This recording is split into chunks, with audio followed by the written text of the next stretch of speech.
Assalamu alaikum everybody, hello dear viewers and learners. This is Kazal sir before you. Dear viewers, today's topic is synonym and antonym. প্রিয় শিক্ষার্থী, তোমরা যারা SSC আলিম ক্লাসের শিক্ষার্থী আছো, আজকের বিষয়টি তোমাদের জন্য। আজকে আমরা সিনোনিম অ্যান্টোনিম সম্পর্কে আলোচনা করব। তার পূর্বে লাইক, কমেন্ট ও সাবস্ক্রাইব করে পাশে থাকার আহ্বান থাকবে। সাকসেস কি দেওয়া আছে? প্রথমে সাকসেস আমাদের কি লিখতে বলছে? অ্যান্টোনিম লিখতে বলছে। আচ্ছা, অ্যান্টোনিম লিখতে বলছে। এক্ষেত্রে সাকসেস শব্দের অর্থ এটা আমাদের জানা লাগবে। সাকসেস শব্দের অর্থ হচ্ছে সফলতা। এটার বিপরীত কি? ব্যর্থতা, ফেইলিউর। সাকসেসের বিপরীত ফেইলিউর, ব্যর্থতা। তারপরে দেওয়া আছে কি? রুল। রুল শব্দের অর্থ হচ্ছে কি? নিয়ম, নীতি, রুল, নিয়ম। আমাদের কি লিখতে বলছে?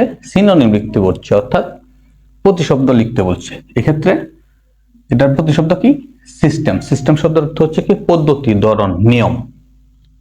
তারপরে আছে কি? জব। আমাদের কি লিখতে বলছে? সিনোনিম লিখতে বলছে। এক্ষেত্রে জব শব্দের অর্থ কি? আমরা জানি জব শব্দের অর্থ হচ্ছে কাজ, চাকরি।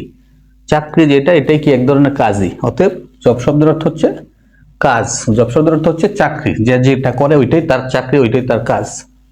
এক্ষেত্রে সিনোনিম লিখতে বলছে। সিনোনিম হচ্ছে কি? ওয়ার্ক। সিনোনিম হচ্ছে ওয়ার্ক। তারপরে আছে কি এখানে? নেভার।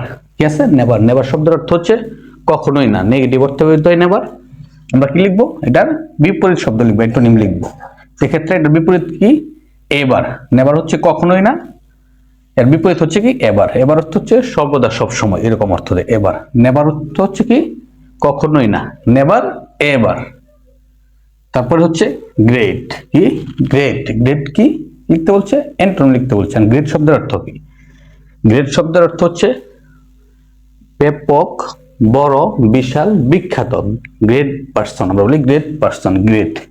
এটা বিপরীত লিখতে বলছে। বিপরীত কি? ইনফেমাস। ইনফেমাস শব্দের অর্থ হচ্ছে অখ্যাত, অর্থাৎ বিখ্যাত না, মহৎ ব্যক্তি না, নামকরা ব্যক্তি নয় এমন, ইনফেমাস। অথবা অর্ডিনারি। অর্ডিনারি সাধারণ ব্যক্তি, সাধারণ মানুষ, অর্ডিনারি সাধারণ। গ্রেটের বিপরীত। তারপরে হচ্ছে বিকজ। বিকজ শব্দের অর্থ হচ্ছে আমরা জানি কারণ। বিকজ শব্দের অর্থ কারণ। আমাদের লিখতে বলছে সিনোনিম লিখতে বলছে। তো বিকজ এর সিনোনিম, অর্থাৎ কাছাকাছি অর্থ এরকম। এই ক্ষেত্রে আমরা কি লিখলাম? সিন্স। সিন্স শব্দের অর্থ কি? যেহেতু, অর্থাৎ কারণ। যেহেতু বৃষ্টি হয়েছিল সেহেতু আমি বাইরে যেতে পারি নাই, তো বিকজ এর অর্থ দিছে যেহেতু। সময় অর্থ মাঝে মাঝে ব্যবহৃত হয়, তবে এটা কারণ অর্থে বিকজ এর প্রতিশব্দ হিসেবে আমরা সিন্স লিখতে পারি। তারপরে লিখছি কজ। কজ শব্দের অর্থ হচ্ছে কারণ, প্রতিশব্দ। তারপর হচ্ছে নো। নো শব্দের অর্থ হচ্ছে জানা। নো শব্দের অর্থ জানা। কি লিখতে বলছে আমাদের? সিনোনিম লিখতে বলছে, প্রতিশব্দ।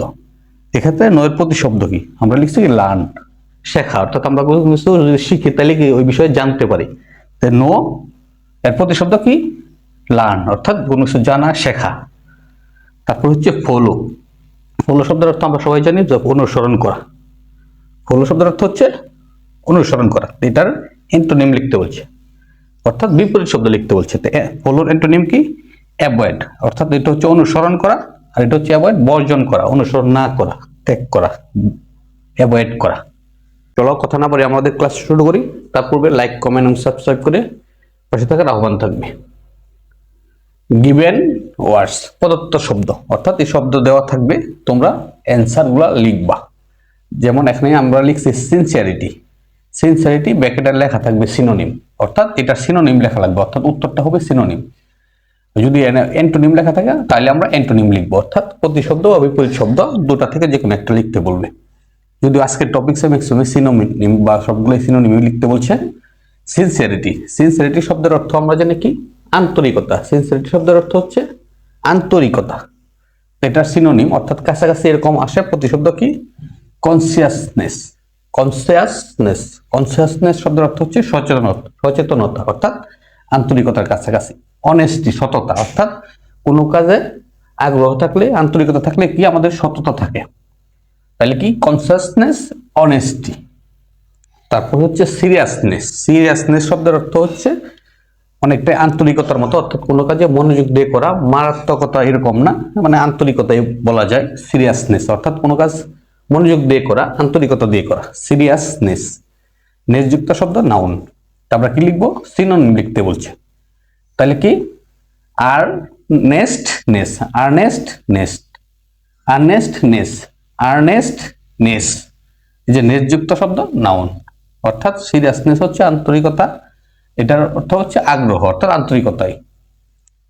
তারপর হচ্ছে ইন্টেনশন। ইন্টেনশন শব্দের অর্থ হচ্ছে কি? ইন্টেনশন শব্দের অর্থ হচ্ছে ইচ্ছা, আগ্রহ।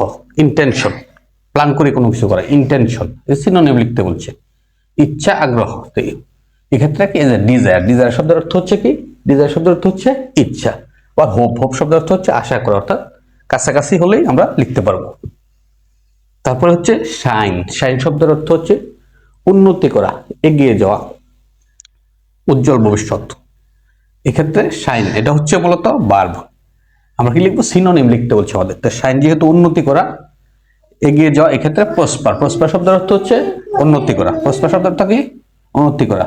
সাকসেড, সাকসেড শব্দের অর্থ হচ্ছে সফল হওয়া অর্থাৎ উন্নতি করা, প্রতিশব্দ। তারপর হচ্ছে কনস্পিকিউয়াসনেস। কনস্পিকিউয়াসনেস আমাদের কি লিখতে বলছে? আমাদের বলছে সিনোনিম লেখার জন্য। এটার অর্থ কি? এটার অর্থ হচ্ছে বিখ্যাত, নাম করা। যেমন প্রমিনেন্ট, প্রমিনেন্ট শব্দের অর্থ হচ্ছে বিখ্যাত, নাম করা, প্রমিনেন্ট। কনস্পিকিউয়াস, কনস্পিকিউয়াস, প্রমিনেন্ট। অর্থাৎ যেহেতু কনস্পিকিউয়াস হচ্ছে অ্যাডজেক্টিভ, এটা অ্যাডজেক্টিভ লিখতে হবে। আউটসাইড, আউটসাইড শব্দের অর্থ হচ্ছে বাহিরে। কি লিখতে বলছে আমাদের? সিনোনিম লিখতে বলছে, আউটসাইড, বাহিরে। এক্ষেত্রে আউটসাইডে আমরা কি লিখবো? সিনোনিম লিখবো কি? আউটডোর, আউটডোর অর্থাৎ বাহিরেই। তারপর হচ্ছে হাউস হোল্ড। কি লিখতে বলছে আমাদের? সিনোনিম লিখতে বলছে। হাউস হোল্ড শব্দের অর্থ হচ্ছে গৃহস্থালী, পারিবারিক, পরিবার সংক্রান্ত, গৃহস্থালী আমরা বলি। House hold activities, house hold. তো আমরা কি লিখবো? সিনোনিম লিখবো কি? ফ্যামিলি, পরিবার, পারিবারিক, গৃহস্থালী অর্থাৎ পরিবার। হাউস হোল্ড হচ্ছে family. Okay, dear viewers and learners, thanks to all for watching and listening me. Don't forget to like, comment and subscribe.